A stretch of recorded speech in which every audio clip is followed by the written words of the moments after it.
and then you just got to get back to the formation, get to the tanker, and get home at that stage. And then the ground crew check the aircraft when you're back, and there's no holes in it. So we had some interesting nights. Absolutely. So to wrap up the tornado part of the interview, did you enjoy your time on the GR1? Yeah, I loved it. It was, it was never the best jet. Everyone knew that. It wasn't, as capable as some of the other aircraft out there. The radar was probably a particular weakness of the system, just in the age of the technology. So it wasn't a synthetic aperture radar mapping the ground for you. You had to work hard to get results out of the radar. But it never let me down significantly. No, you're still here anyway. Yeah. So I really enjoyed flying it. Yeah. So after my tour on 14 Squadron finished, this would be 93.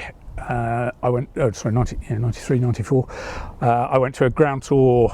At that point, I couldn't escape the gravitational pull of it anymore. I did 2 years in the Wing Operations Centre at Lossiemouth, following which I got back onto the Tornado. So you do a short refresher course and then go back to a squadron, which for me was staying at Lossie on 12 Squadron in the maritime role. So another new role to learn. That got you into different exercises. So we would do what is now I think called Neptune Warrior, but used to be called the Joint Maritime Course exercises in the anti-surface warfare role. We got to do one excellent deployment actually in the maritime role, which was out to Malaysia for an exercise called Flying Fish, flying from Butterworth in Malaysia, which was brilliant.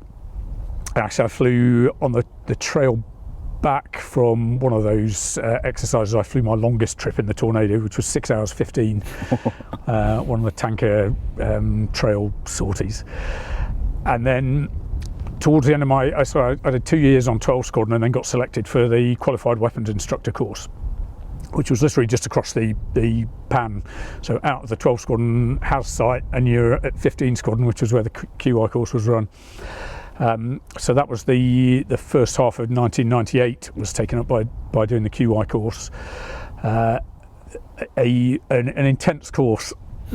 You spend really long days on that course, because if you go back to what I said at Larbrook and that sort of typical day that doesn't exist, the QI course always flew first wave because there was so much debriefing to do associated with it, and you would always have an early start, plan, fly, come back, and then you would debrief each of the 4 crews tapes in turn. So the debrief went on all afternoon with the QI course. Ooh. It was painful. But the whole point was that you were going to come out at the end of this course and go to your squadron as the weapons expert. Weapons and tactics is your thing. So you had to know absolutely everything. It wasn't acceptable to not know what that little bit of symbology meant at this stage of an attack or the like. And that the course culminates with the combined QI op phase, where all the QI courses that are running at the time, which for us was I think Harrier, Sea Harrier, Jaguar, which was running alongside us at Lossie, GR1 and probably the F3 course, all get together with some of the other squadrons and run a big exercise. It's the culmination of the flying training. So that was at the end of that course you graduate as a qualified weapons instructor. For me, I was selected to stay on 15 Squadron and teach. So I did a tour on the conversion unit then.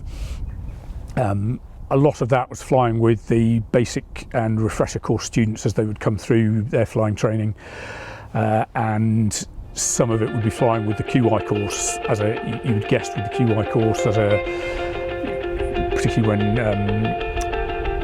check sorties needed to be flown on the students. Mm-hmm. So it was an interesting mix, but it wasn't frontline flying, but it kept you on your toes.